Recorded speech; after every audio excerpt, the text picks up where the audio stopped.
Olá pessoal, sejam bem-vindos. Eu sou o professor Raja Khalil e vou seguir refletindo com vocês sobre empreendedorismo e inovação. Então pessoal, seguindo, a inovação é a exploração com sucesso de uma nova ideia, transformando-a num novo produto, serviço ou negócio que, ao ser entregue ao mercado, tenha seu valor reconhecido por ele. É óbvio que a ideia, se ela é transformada, com as ferramentas adequadas, desenvolvida em um produto ou serviço, ou um negócio, e o mercado, ou seja, o consumidor, a sociedade, entende aquele produto ou serviço, enfim, entende aquilo ali, percebe naquilo ali valor, sinal de que essa exploração foi bem sucedida, a exploração dessa ideia foi bem sucedida. O Schumpeter, como a gente já falou na apresentação anterior, ele associou o empreendedorismo à inovação. Primeiro porque ele diz que o empreendedorismo é responsável por inserir inovação na sociedade, seja por intermédio das empresas, micro, pequenas empresas, lojas de bairro, etc., introduzindo essa inovação lá, seja pelas grandes empresas nos seus laboratórios de desenvolvimento, laboratórios de pesquisa e desenvolvimento, na descoberta, ou na produção de novos produtos, inovando assim, o serviço. Então, ele associa, ele coloca muito próximos esses dois temas. E para nós, é importante visualizar essa proximidade, porque nós, como já foi dito, nós lidamos com micro e pequenas empresas, nós lidamos com o empreendedorismo todos os dias, várias vezes ao dia. E percebemos que essas empresas, elas são sim agentes de inserção de inovação na região onde elas estão inseridas.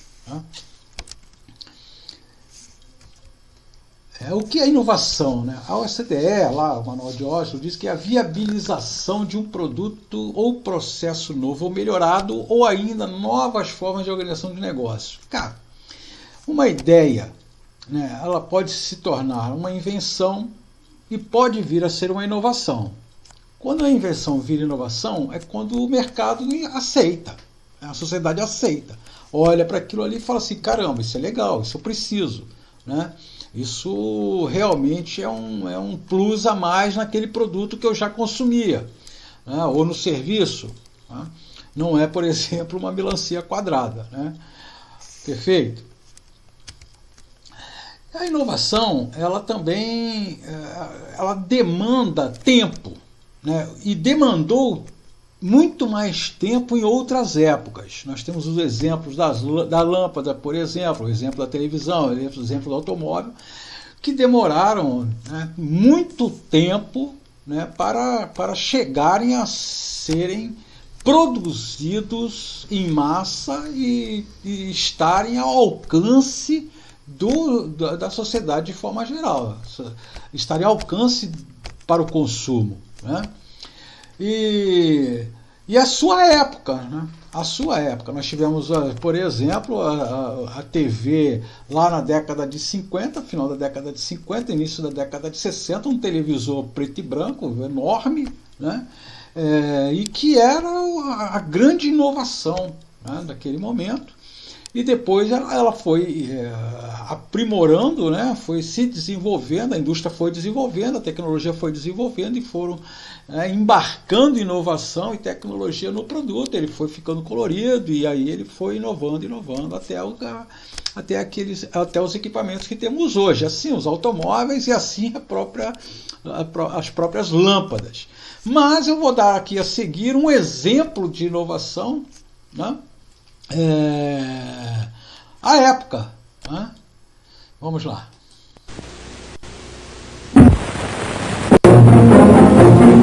Por que Volkswagen?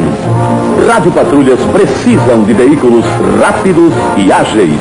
Veículos que possam ser conduzidos facilmente através do denso tráfego das grandes cidades, a fim de que cheguem ao lugar do chamado no mínimo espaço de tempo. Veículos dotados de um arranque rápido e cujo motor seja indiferente à temperatura externa. Que possam fazer conversões diretas, sem demoradas manobras, mesmo em ruas estreitas, e que possam estacionar nas menores vagas. O emprego de veículos Volkswagen pela Polícia Paulista é uma excelente prova de uma das mais destacadas qualidades do Volkswagen. Sua extraordinária agilidade e versatilidade no tráfego intenso. Qualidades que estão ao seu alcance no Brasil inteiro. Procure o seu revendedor Volkswagen. Volkswagen, o bom senso. Então, pessoal, o Fusca é realmente um estudo de caso, né? Naquele momento, por sua agilidade e durabilidade, né? Ele tornou-se aí um ícone e foi durante décadas, né? Um carro que todos queriam ter, né? Enfim. E hoje, ainda quem tem um Fusca assim totalmente original e tal, é carro de colecionador. Perfeito? A inovação ela pode estar em todo lugar, né? Ou em qualquer lugar, né? Ela pode ser mais abrupta, né? Mais radical ou mais sutil, como foi essa apresentada agora. Ok? Vamos lá, pessoal, sigamos. Como já havia falado, as inovações a partir de uma ideia, né, elas demandam tempo, algumas demoraram décadas. As lâmpadas, por exemplo, elas lá primeiro arco luminoso, lá em 1809, até a produção em massa, nós estamos falando aí já da fluorescente de 1938, ou seja, mais de 100 anos. Então, essa demora em função das tecnologias que estavam disponíveis à época, né?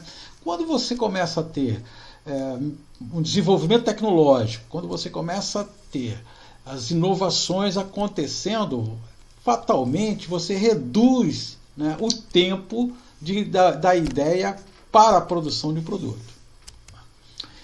E é importante destacar que lá no final da década de 50, né, 58, por aí, né, 55, 57, 58, nós tivemos aí o chip, né, que começa com a ideia, né, de um paper, né, alguns papers, né, alguns artigos escritos por Dahmer, né, mas que quem leva à frente mesmo é Jack Kilby, né, que trabalhava na Texas Instruments e que desenvolve um circuito integrado, né, isso já lá para 1958, né, e acaba inclusive ganhando um prêmio Nobel de Física, né, lá nos anos 2000. Né. Enfim, paralelo a ele, nós tivemos outras pessoas desenvolvendo também produtos, como o Robert Noyce, né, desenvolvendo também aí trabalhando também em cima do microchip. Mas enfim, você tinha aí computadores gigantes, né? Gigantes, computadores que ocupavam 2, 3 andares, que se utilizavam de relés, que aí passam a usar válvulas que eram inclusive 1 milhão de vezes mais rápidas, né, do que os relés, mas em compensação eram muito suscetíveis a quebras. E aí você vai diminuindo, né, e vai aumentando a confiabilidade à medida que você cria e dá possibilidade com o chip. E aí você tem um boom, uma evolução tecnológica aí gigante, né?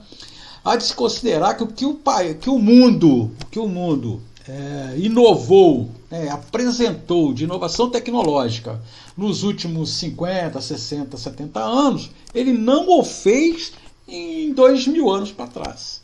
Correto? Então, a partir aí principalmente da década de 50 e final da década de 50 para cá.